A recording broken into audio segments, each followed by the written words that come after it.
ومن يكسب إثما فإنما يكسبه على نفسه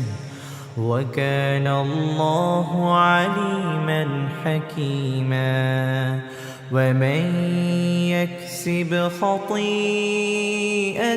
أو إثما ثم يرم به بريئا فقد احتمل بهتانا وإثما مبينا ولولا فضل الله عليك ورحمته لهمت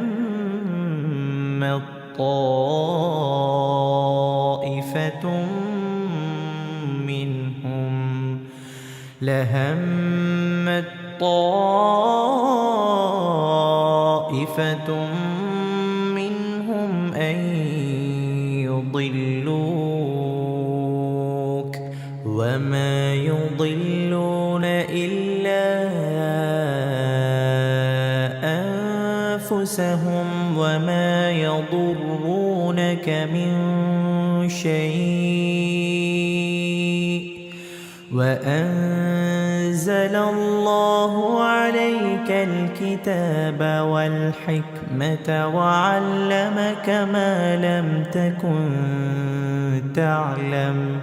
وكان فضل الله عليك عظيما لا خير في كثير من نجواهم إلا من أمر بصدقة أو معروف